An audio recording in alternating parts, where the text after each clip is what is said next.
Tonight's tale is about Cleopatra. This is not a story of crowns alone, nor of battles told with sharp edges. It's a tale told gently of a girl who was born by the Nile, who grew in palaces of marble and gardens of lilies, who listened to the sound of water flowing while the stars turned about them.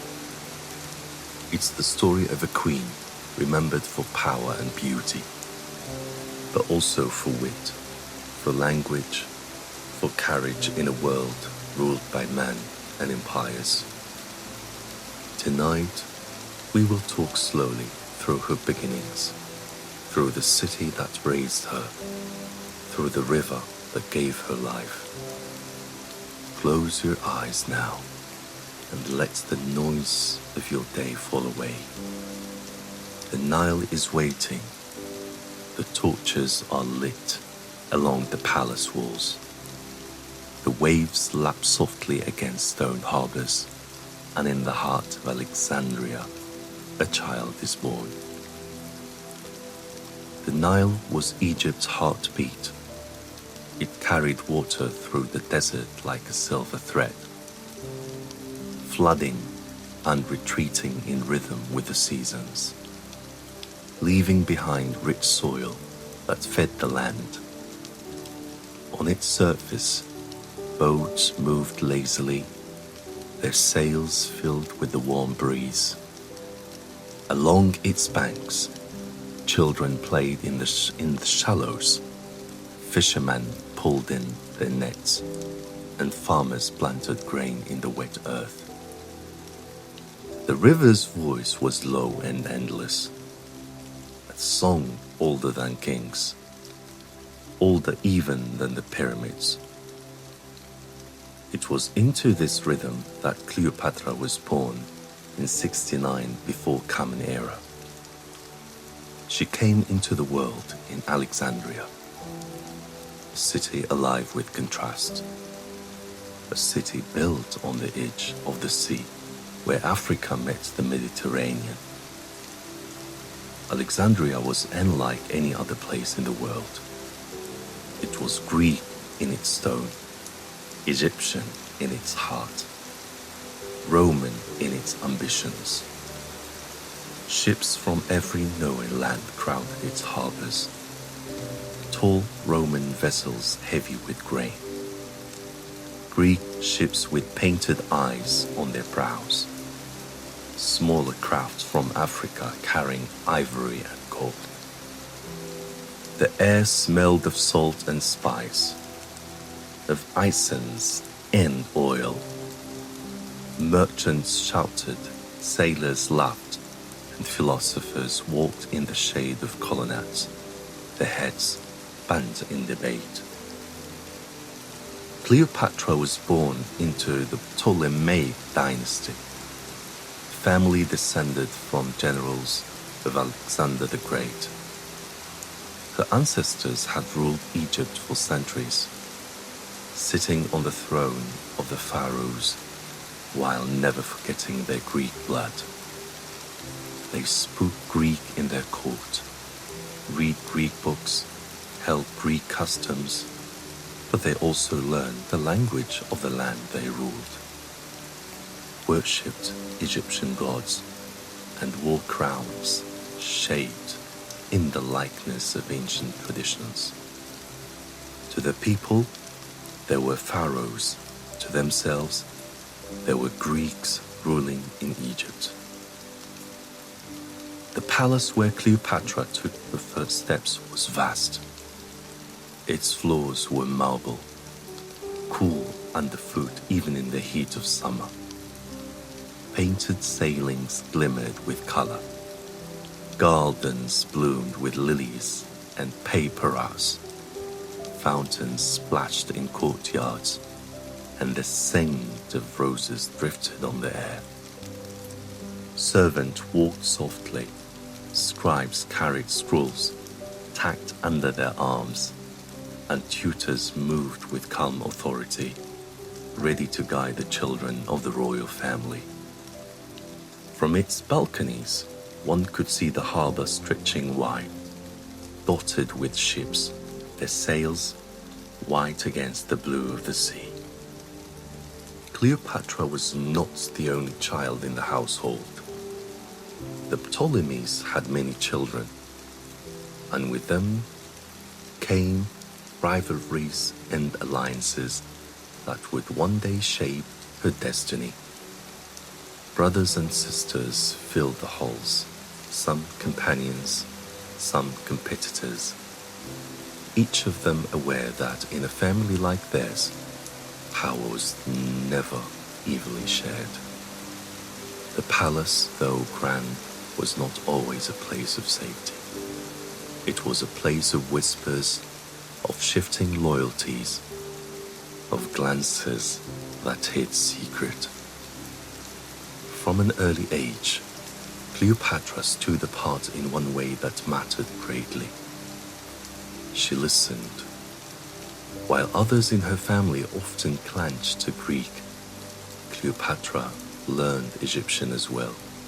She spoke in the tongue of the land she ruled, something rare among her dynasty. Later, she would be known for her gift of languages, able to speak with diplomats and merchants from many lands without interpreters. But even as a child, the habit began, her ears open, her tongue quick to learn, her mind hungry for words. Her education was broad, as befitted a royal child. Tutors taught her philosophy, literature, mathematics. She learned to read poetry, to recite speeches, to understand account and figures. History was taught not only from scrolls, but from the very walls of temples, where stories of gods and kings were carved in stone. In Alexandria, she lived surrounded by knowledge. The great library, though already past its prime, was still the heart of learning in the Mediterranean. Scholars from Greece, from Egypt, from distant lands walked its halls, copying text, debating ideas. Knowledge was as much a part of her air as the scent of lotus flowers in palace gardens. Evenings often brought music. Harps and flute played in cool courtyards where torches flickered against painted walls. Children sat cross-legged on cushions, listening to tales of gods who ruled the sky and stories of heroes who crossed seas. Cleopatra absorbed it all, the rhythm of language, the weight of stories, the wisdom wrapped in myth. Alexandria itself shaped her. Its streets were busy with people from every corner of the known world. Greek merchants bargained beside Egyptian farmers. Roman envoys walked beside Jewish scribes. African traders offered ivory. Arabian merchants sold spices. The air was a chorus of languages, a weave of customs. To walk its street was to step into a map of the world. Cleopatra grew up watching, listening, absorbing. She saw power in many forms, wealth in many hands, and she learned that rulers were not only crowned in palaces, but also made in marketplaces. Her childhood was not untouched by tension. The Ptolemies, though rich and powerful, were often resented as foreign rulers. The dynasty's hold on Egypt was never simple. Rebellion stirred in villages. Whispers carried through markets.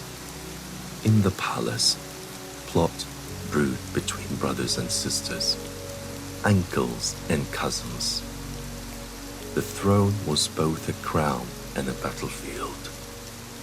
Even as a girl, Cleopatra must have felt the unease. The way a servant hesitated before speaking.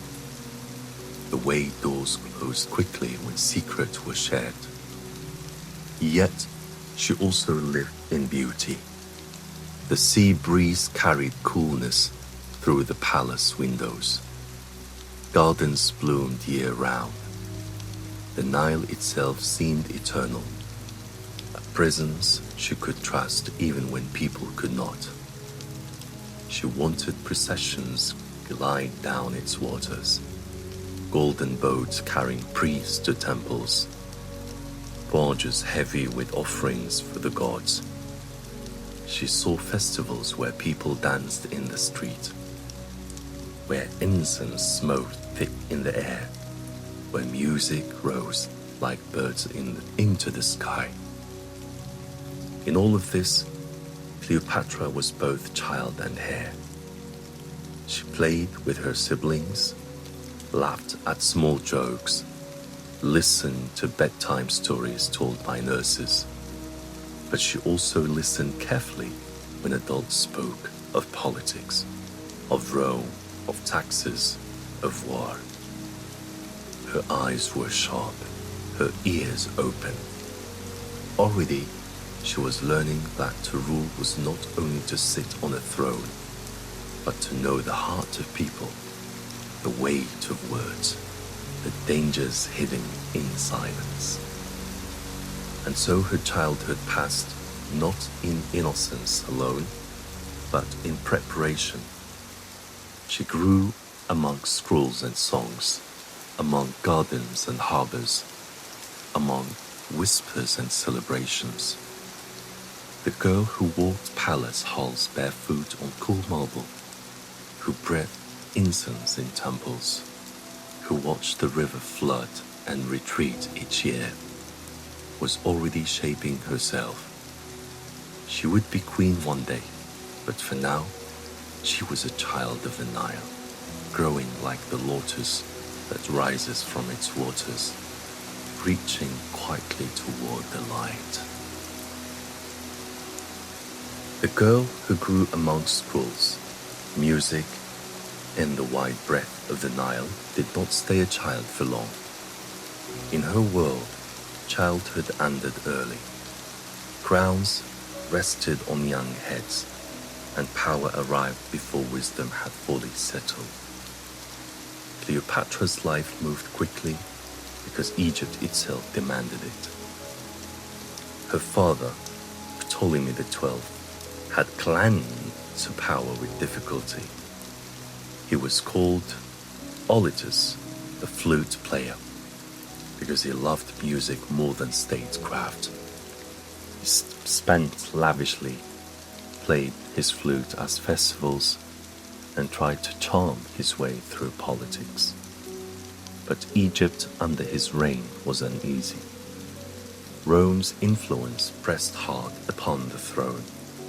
To maintain favor, Olytus paid Rome vast sums, plunging Egypt into debt and raising taxes on a people already weary. Rebellion simmered, discontent grew. Cleopatra watched all of this as a girl, her eyes sharp, her memory long. She saw that a king could sit on a golden throne and still tremble. She learned that crowns were not steady things. When Olytus fled Egypt to seek help in Rome, the people rose against him. For a time, Cleopatra's family lost control, but with Roman support, he returned, his rule secured by foreign power rather than local loyalty. Cleopatra saw the price of that alliance. Rome was not simply a neighbor. It was a shadow stretching across the Nile, demanding tribute, expecting obedience. Egypt remained rich, its harvest feeding nations, but its independence grew fragile. In 51 before Common Era, Auletus died. Cleopatra was 18. Her younger brother, Ptolemy, was about 10. By custom they were declared co-rulers, their names bound together, their images stamped on coins side by side. But in truth, one of them was a child, and the other was already a woman. Cleopatra did not wait behind palace walls for advisors to speak for her. She stepped forward into power with a poise far beyond her years. She appeared at temples in Egyptian dress, speaking to priests in their own tongue, offering sacrifices with steady hands. Few of her ancestors had done the same. Most Ptolemies had hidden behind Greek language, Greek customs, never embracing the land they ruled. Cleopatra was different. She was Greek by family, but she claimed Egypt with her voice. The people noticed. The priest noticed. She began to build trust where her father had spent years, losing it. In the palace, her intelligence set her apart. Ancient writers would later say she spoke many languages, perhaps as many as 9: Greek, Egyptian, Hebrew, Aramaic, and others. She needed no interpreter to meet with envoys, no translator to sit in court with merchants from abroad. Words became her power, her armor, her bridge. Even in her youth, she used them carefully, knowing when to soothe, when to shock, and when to hold silence. At first, her rule carried promise, but in the halls of Alexandria, power was never still. Her younger brother's advisors, ambitious man who sought opportunity in his youth, began to whisper against her. They said she was too old, too ambitious, that she overstepped her rule. She turned the boy against his sister. They turned the boy against his sister. Soon the palace was divided. Officials chose sides. Servants carried whispers from one chamber to another. The gardens that once rang with music now echoed with suspicion. By her 20th year, Cleopatra was forced from Alexandria, exiled by her own brother's faction. She crossed the desert eastward to Syria. Imagine her leaving the city of her birth, the marble palaces, the crowded harbor, the torches that lit the palace gate. She rode with only a handful of loyal followers, the sun stretching before her, the wind carrying both dust and resolve. Exile might have broken another. It did not break her. In Syria, she gathered support. Soldiers pledged themselves to her cause. Letters were written, sealed with her mark, carried to allies near and far. She did not sit idle, waiting for fortune to turn. She prepared to return, to reclaim her place, to face the palace that had cast her out. She was no longer simply a young queen. She was a leader tested by betrayal. Her time in exile was also a time of reflection. She had seen her father beg for Rome's help. She had seen loyalty crumble in Alexandria. She had seen her own brother turn against her. From all of this, she drew a single lesson. Survival required not only strength, but cleverness. Power lay not only in armies, but in words, in timing, in daring. She would need all of these in the years to come. Back in Alexandria, fate was weaving a new thread. Julius Caesar, conqueror of Gaul, had entered Egypt in pursuit of Pompey, his great rival in Rome's civil war. Pompey had sought refuge with Cleopatra's brother, but Ptolemy's advisors had ordered his murder, hoping to please Caesar. Instead, the act horrified him. Rome's civil war had spilled into Egypt, and with it came opportunity for Cleopatra. In her exile, she heard the news. Caesar was in Alexandria. Rome's greatest general now stood within the palace walls she had once called home, and she knew that if she was to return, she must seize this moment, daring though it might be. So the young queen prepared. She had worn the crown at 18, had spoken in temples, had been driven into exile, had raised armies in foreign lands. Now, not yet 21, she was ready to walk back into Alexandria. She would not come timidly, no, nor openly, but with a plan to bold it. So bold it would echo through history. And so the Nile flowed, as it always did. Its waters carried porches heavy with grain.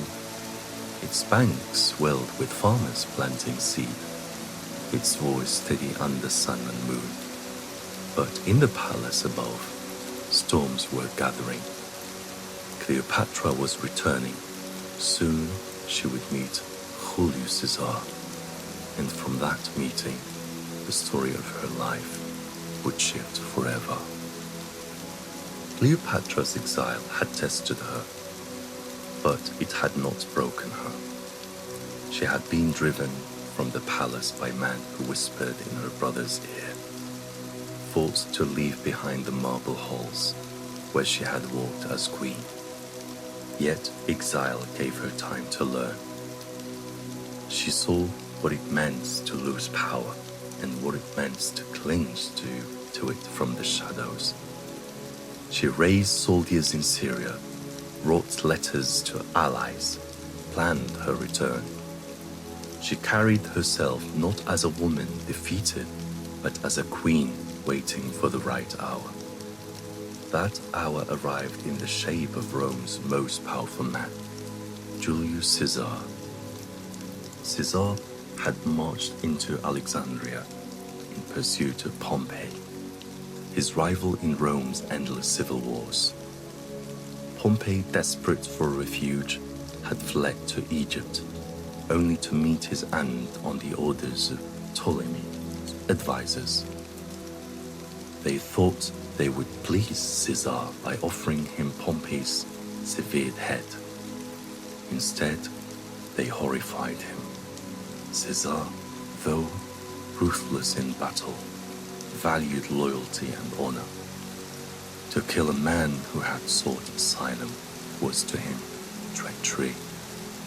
Alexandria, already a city of intrigue, now trembled under the weight of Rome's displeasure.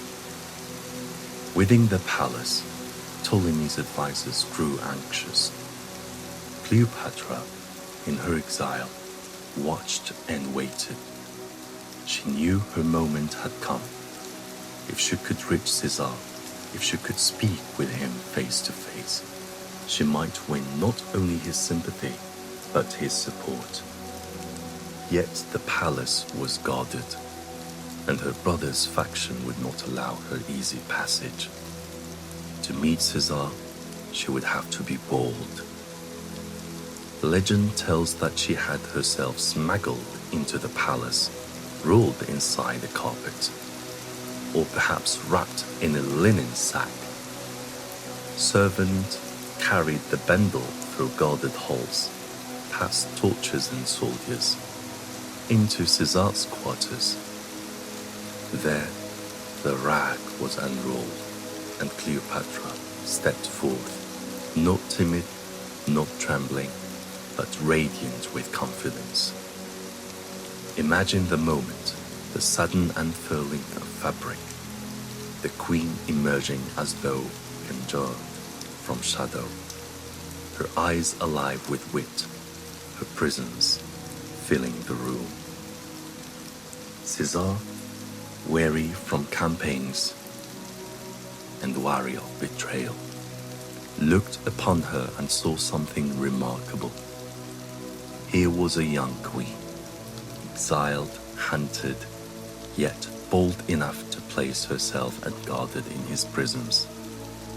Her courage struck him first, her intelligence followed. They spoke long into the night. Cleopatra's voice was low but clear, her argument measured, her charm undeniable. She did not beg, she did not flatter blindly. She offered alliance.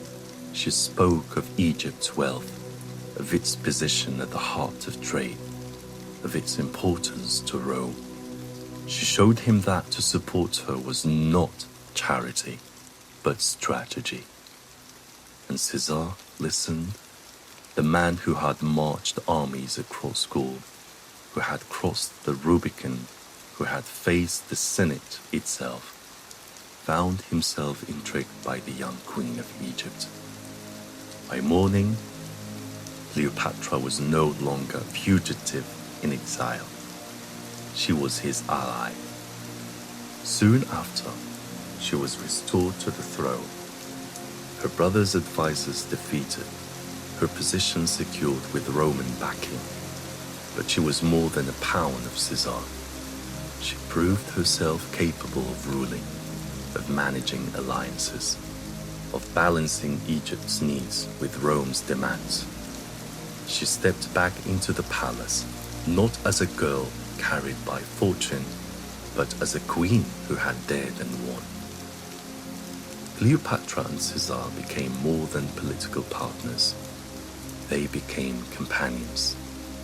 Together, they walked the gardens of the palace, strolled along terraces overlooking the harbor, spoke of politics and philosophy. Cleopatra's wit matched Caesar's ambition. She wasn't content to simply adorn his side. She debated him, questioned him, sharpened his thought with her own. For Caesar, who had known power and intrigue all his life, Cleopatra was something different, a woman who could meet him as an equal. The bond grew, and from it came a son, Caesarion. For Cleopatra he was both child and symbol, heir to Egypt, and proof that her blood now mingled with Rome's greatest man. She looked upon him and saw continuity, a thread that tied her dynasty not only to the pharaohs of Egypt, but to the heart of Roman power. Life with Caesar in Alexandria was filled with grandeur. They sailed the Nile together on golden barges. Their sails dyed purple, their decks were lined with musicians and courtiers. People gathered along the banks to watch. Priests offered blessings at temples as their procession glided by. Cleopatra sat beside Caesar, her gaze steady, her presence commanding. Farmers paused in their fields to watch their queen drift past with the conqueror of Gaul at her side. The palace glittered with feast, where wine flowed, where poets recited verses, where philosophers debated. Cleopatra reclined on cushions, listening, laughing, sometimes answering with sharp words that silenced the room. She was young, but she was no longer underestimated. Those who had once plotted against her now watched warily, aware that she had returned stronger than before. When Caesar left Egypt, he did not leave her behind. He summoned her to Rome. Cleopatra traveled with her son, arriving in the capital of the Republic at the height of Caesar's power. Imagine her entering that vast city, its streets crowded with citizens, its temples towering, its senators whispering in shaded colonnades. She walked through Rome not as a supplicant, but as a queen. Her presence caused scandal. Some admired her beauty, others feared her influence. Many whispered that she had bewitched Caesar, yet she carried herself with dignity, her head high, her child at her side. In Rome, she saw the heart of the empire that shadowed her land. She walked past monuments and forums, saw the Senate debating in sharp voices, watched soldiers march in lines that shook the street. She understood Rome's power, but she also understood its divisions. She saw envy in senators' eyes, ambition in generals' steps, tension in the very air. She recognized that Caesar, for all his strength, walked upon a fragile stage. Then came the day that shattered her world. The Ides of March, 44 before Common Era. Caesar was struck down by knives in the Senate, betrayed by men he had called friends. The news spread through Rome like fire. Crowds panicked, soldiers scrambled, whispers turned to shout. Cleopatra, far from home, heard that the man who had restored her throne, the father of her son, was gone. Fear pressed upon her. Without Caesar, her position in Rome was dangerous. Rivals circled, enemies sharpened their knives not only for each other, but for her. She chose swiftly. She returned to Egypt with Caesarion, carrying her pride and her sorrow. Back in Alexandria, she stood once again by the Nile, watching its waters flow steady, unchanged, eternal. She had faced exile and returned. She had faced betrayal and survived. She had dared to meet Caesar and had been restored. Now she faced a future without him, but she was no less determined. For Cleopatra, the story with Caesar was not only of romance, nor only of politics. It was a chapter of daring, of intelligence, of resilience. She had entered the palace rolled in a carpet, trusting her courage, and emerged not only as a queen restored, but as a figure forever entwined with the history of Rome.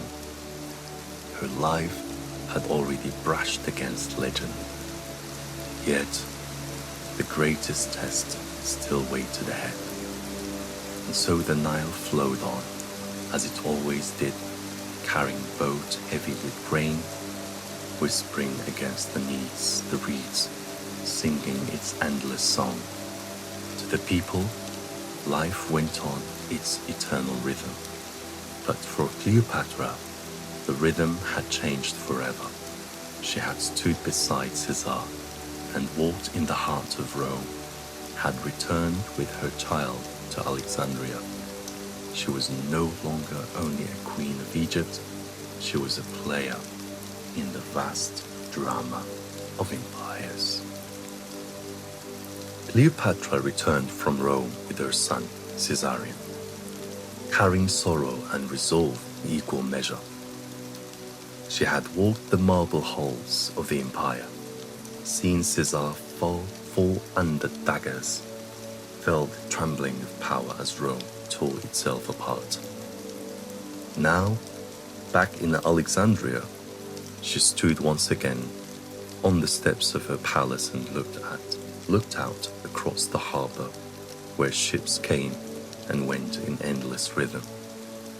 The Mediterranean glittered under the sun, as though nothing had changed.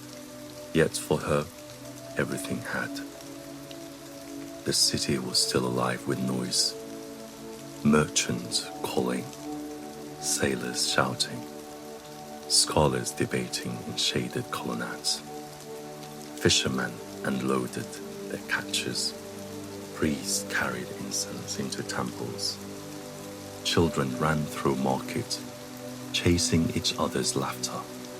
But behind the ordinary rhythm of Alexandria pulls the truth. Rome's shadow hung heavier than ever. With Caesar gone, Egypt's safety was uncertain. Caesarion was her pride, her child, her proof of alliance with Rome's greatest man. But to Caesar's enemies, it was also a threat, a reminder of ambitions they feared. Cleopatra walked between two worlds now. She was Queen of Egypt, last of the Ptolemies to wear the double crown of Upper and Lower Egypt, a ruler who spoke to her people in their own tongue and honored their gods. Yet she was also bound to Rome, drawn into its endless rivalries. The man who ruled after Caesar would decide much of her fate. She could not turn her eyes only to the Nile. She had to look to the Tiber as well. In Alexandria, she threw herself into rule. She strengthened Egypt's economy, restoring order where her father had left debt. She supported trade, filling the harbors with ships heavy with grain, paperos and goods bound for far shores. She oversaw temple rituals with devotion, her presence reassuring the priest and people alike that Egypt's traditions were not forgotten.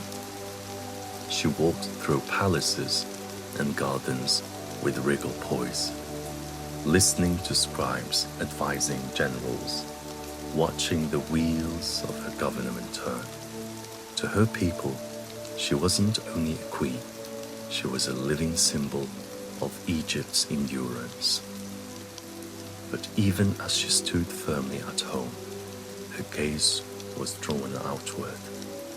Rome's civil wars raged on. After Caesar's death, alliances shifted quickly.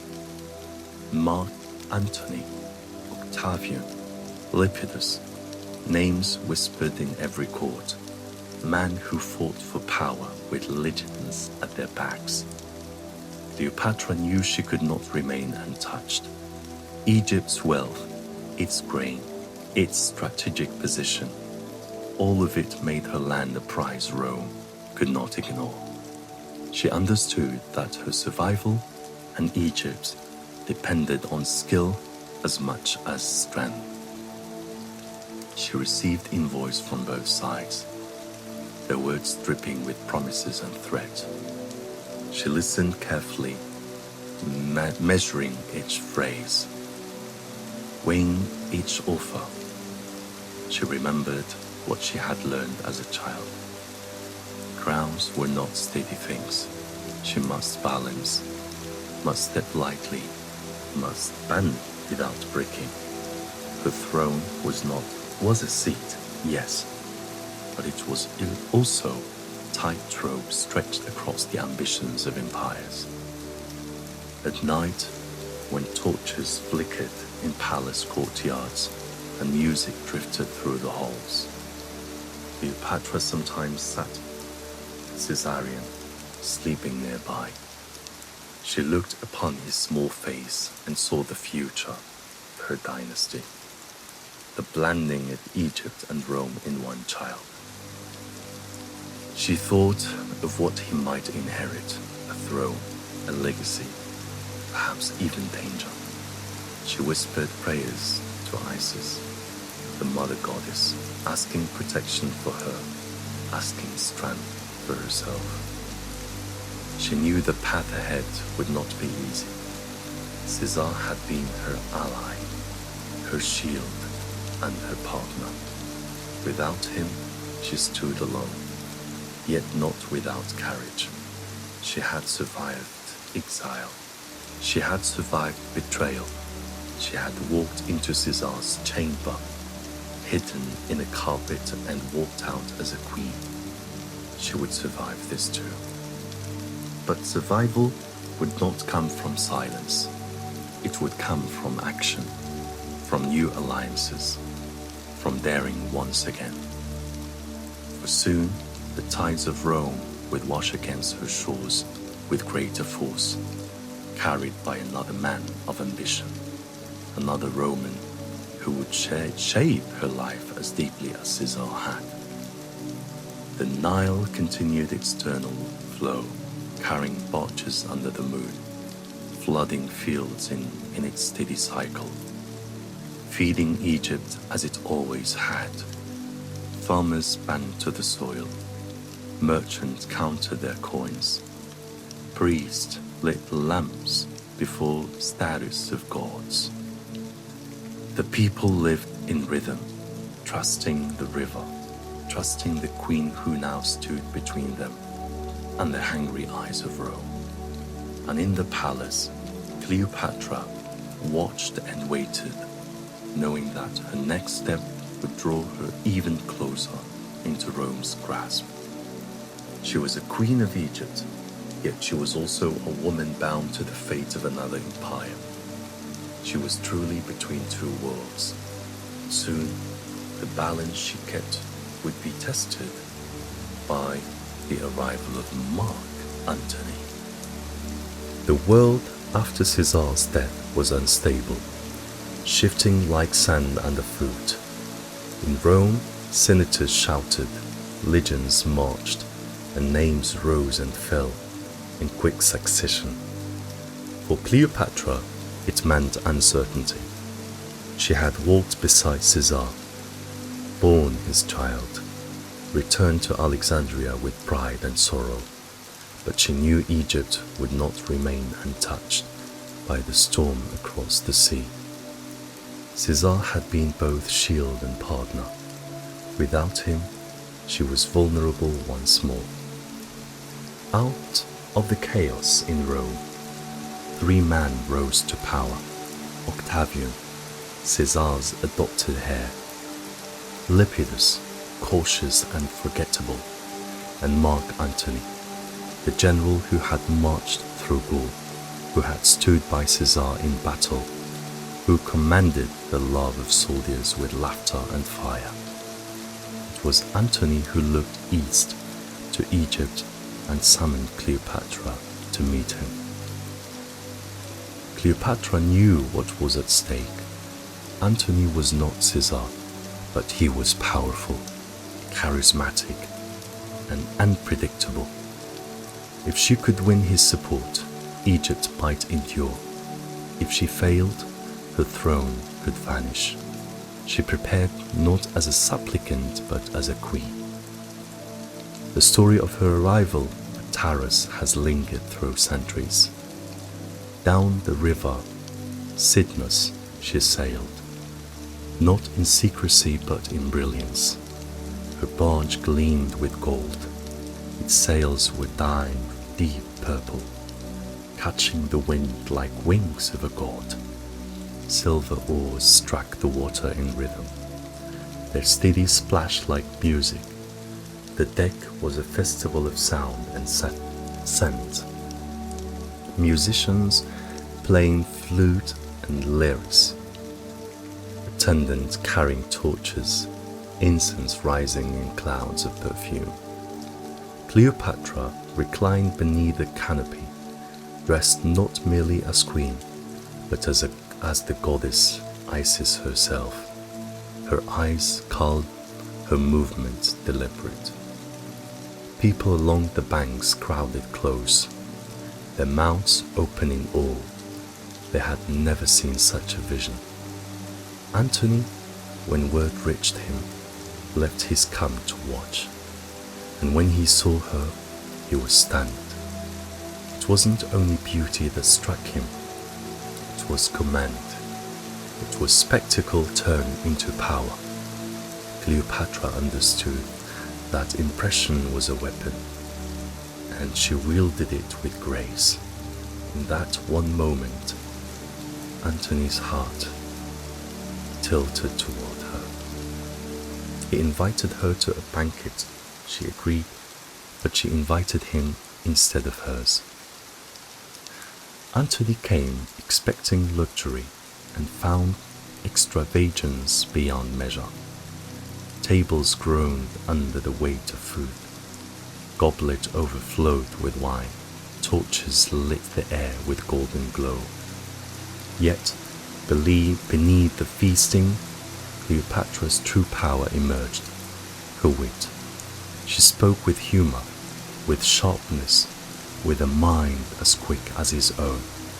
Antony laughed, not the laughter of a conqueror mocking, but the laughter of a man surprised, delighted, caught off guard. By the end of the evening, the bond was sealed. Antony followed her back to Alexandria, and there their story deepened. The city bloomed around them, alive with feast, with laughter, with daring. Together they formed the inimitable livers, the society that devoted to nights of wine, music, and joy. They dined on exotic foods, played games in torchlight, and walked Alexandria's street in disguise, mingling with fishermen, merchants, and children. Imagine Cleopatra, queen, laughing among common people. Antony beside her, both of them wrapped in cloaks, tasting olives at a market stall, listening to sailors sing. For Antony, it was freedom. For Cleopatra, it was connection, a way to know her people, to understand their lives, not from a throne, but from the street. Yet theirs was not only a romance of indulgence, it was a partnership of rulers. They spoke of strategy, of borders, of alliances. They planned Egypt's stability, Rome's politics, their children's future.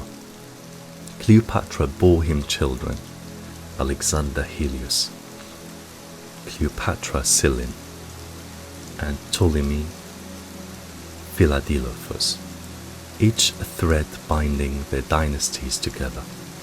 To Egypt, it was proof of continuity. To Rome, it was scandal. Back in Rome, Octavian watched with cold eyes. Where Antony was fire, Octavian was ice. He saw Antony's bond with Cleopatra as dangerous, not only politically, but symbolically. Cleopatra was not merely a queen, she was a foreign queen. To Romans, she represented luxury, decadence, and the fear of being ruled by outsiders. Octavian whispered to senators that Antony had abandoned Roman values, that he had fallen under the spell of the Egyptian enchantress. He painted Antony not as a general, but as a man enslaved by desire. Meanwhile, in Alexandria, Antony and Cleopatra lived in splendor. They hosted festivals where the city glowed with torches until dawn, where music echoed in marble halls, where wine flowed and laughter spilled into courtyards. They sailed the Nile on barges draped with silk, musicians playing as oars struck water. Farmers stopped their work to watch their queen glide past, sitting proudly beside the Roman general. For the people, it was spectacle and reassurance. Their queen was strong, their land still grand. But whispers grew louder. Rome turned its gaze toward them. The Senate, pushed by Octavian's rhetoric, declared war, not on Antony directly, but on Cleopatra. It was easier to condemn a foreign queen than a Roman general. The propaganda spread. Antony bewitched Cleopatra dissident Egypt's dangers. The storm broke at Actium in 31 before Common Era. The sea roared with ships, sails stretched, oars beating. Cleopatra's fleet glittered with gold. Antony's men fought bravely, but Octavian's discipline held. The battle raged under hot sun, the air thick with smoke and salt. In the chaos, Cleopatra's ships turned to retreat. Antony, torn between command and devotion, followed her. Their forces scattered. Octavian's victory was complete. Back in Alexandria, the dream began to crumble. Antony, once fiery, once was weighed down with despair. Cleopatra, though weary, still stood with pride. Together they planned, resisted, but Octavian advanced with steady patience. The city that had always been her heart now braced for siege. Inside the palace, Cleopatra still carried herself with dignity. She walked through torch-lit halls, her children nearby, her attendant loyal. She prayed to Isis, she wrote letters, she bargained with invoice, but the circle closed tighter.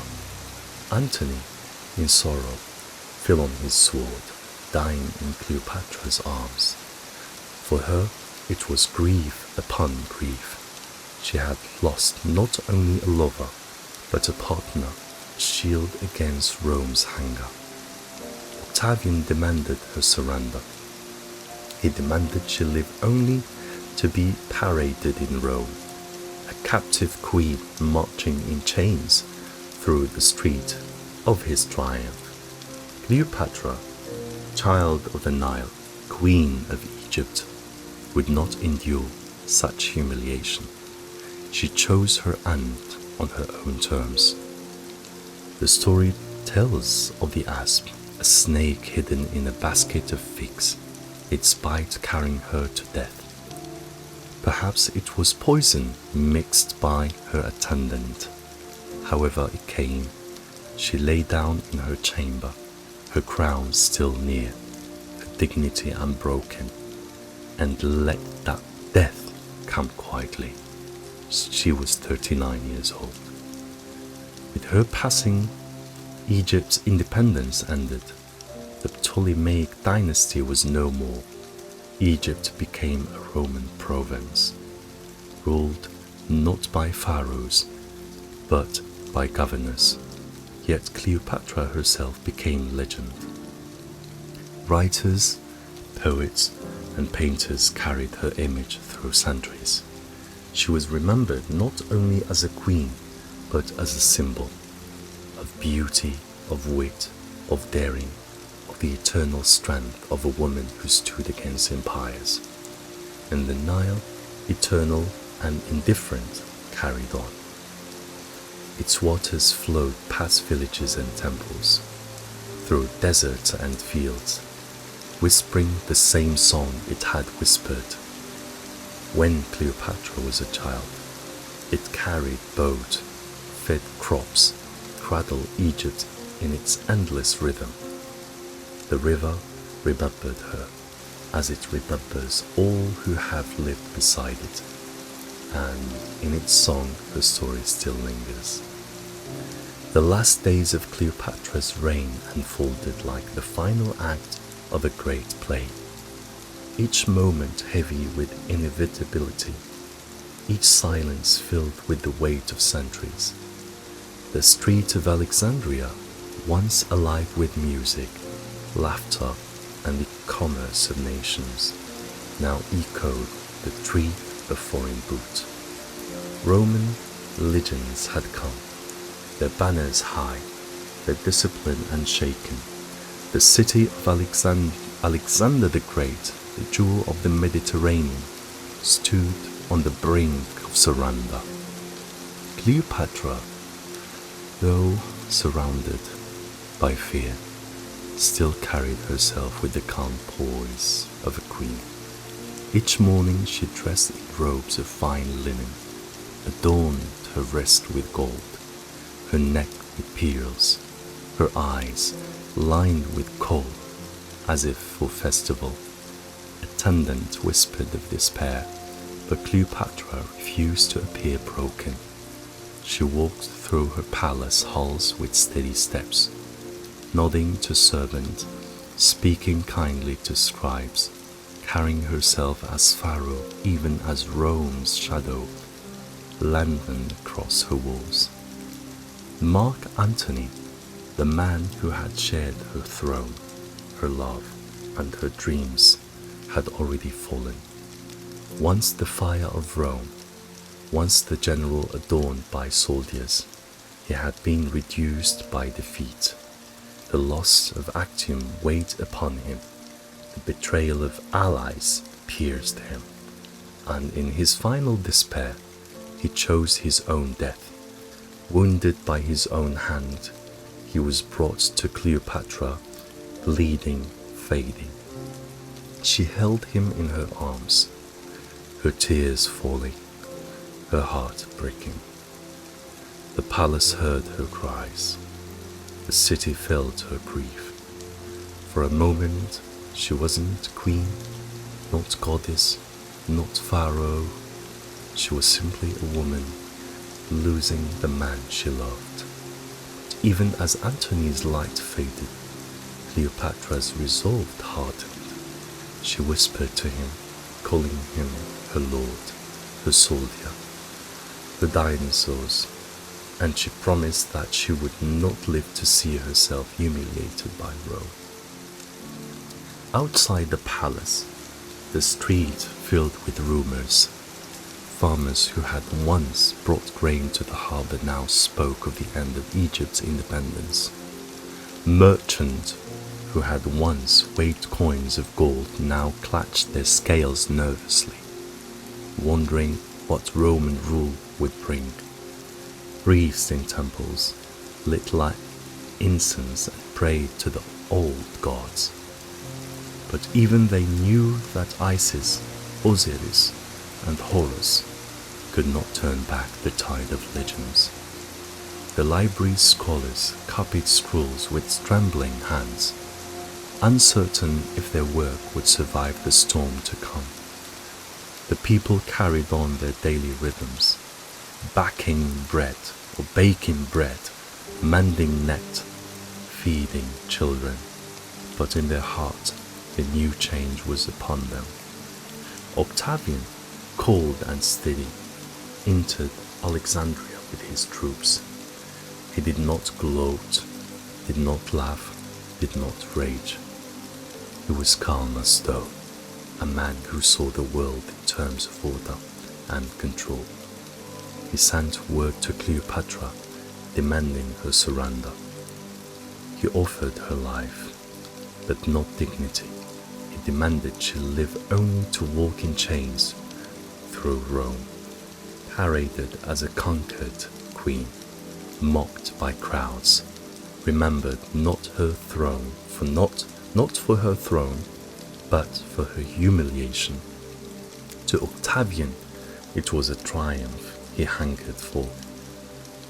The image of Rome victorious, Egypt broken, Cleopatra dragged in disgrace. Cleopatra understood at once. She had lived her entire life between empires, balancing crowns on fragile scales. She had spoken to priests in Egypt.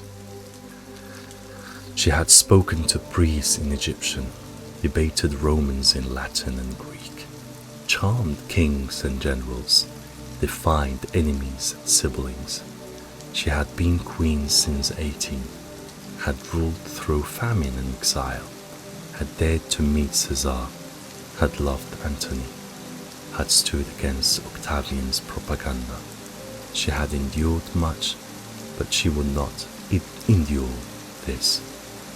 In her chambers, lit by the glow of lamps, she gathered her most loyal attendant, They wept, begged her to consider her children, begged her to live. Cleopatra listened, her gaze steady, her voice calm. She explained what she had always known. Life without dignity was no life at all. She told them she would not allow herself to be mocked in Rome. She would die as she had lived, on her own terms, queen to the very end. The night was heavy, warm with the breath of the sea. Through the windows of her chamber, Cleopatra could hear the waves lapping against the harbour stones. The same sound she had heard as a child when she played in palace gardens. The same rhythm that had followed her all her life. The Nile's eternal voice whispered in the distance, indifferent yet familiar.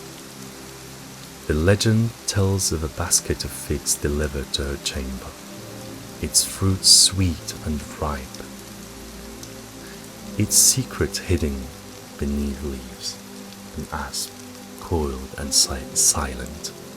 Some say she reached her hand into the basket, drew out the serpent and let it strike.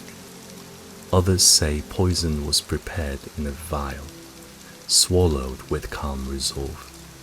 However it happened, Cleopatra chose her ending. She lay upon a couch, wrapped in fine linen, her crown near, her attendant beside her. She dressed not as a prisoner, but as a queen, adorned in jewels, her beauty intact, her dignity unbroken. And there, at 39 years old, she let death come softly, as gently as sleep. When Octavian's soldiers entered her chamber, they found her lifeless body, the asp perhaps still curled near, the perfume of figs still in the air, the quiet of finality heavy in the room. They had wanted to take her alive, to parade her in chains, but she had escaped them. Even in death, she had denied them their triumph. She had taken the last act of her life into her own hands, and in doing so, she ensured her legend. With Cleopatra's death, the line of pharaohs ended. The Ptolemaic dynasty, descended from Alexander's generals, was no more. Egypt, once the land of god kings and pyramids, became a Roman province. Governors replaced pharaohs, tribute replaced offerings, Roman coins replaced Egyptian gold. Yet Cleopatra's spirit did not fade with her dynasty. Her story lingered. Poets wrote of her, playwrights reimagined her, painters rendered her face again and again. To some, she was remembered as a temptress, to others, a strategist. To many, she was simply a queen who dared to rule in a man's world, who held her throne with wit as much as with beauty, who faced her end with unflinching courage.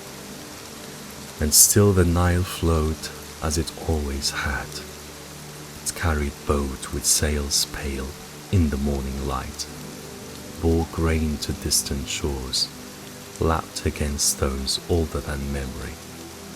It whispered through reeds, shimmered beneath moonlight, sang the same song it had sang when Cleopatra was a child, chasing butterflies in palace gardens. Empires rose and fell. Rome claimed the land, but the river remembered. It carried her story forward, as it carries all stories into the tide of time. Cleopatra, last pharaoh of Egypt, child of the Nile, queen between empires, closed her eyes not in chains, but in choice, She remains even now a figure of legend, her name echoing across centuries, a symbol of resilience, of intelligence, of dignity.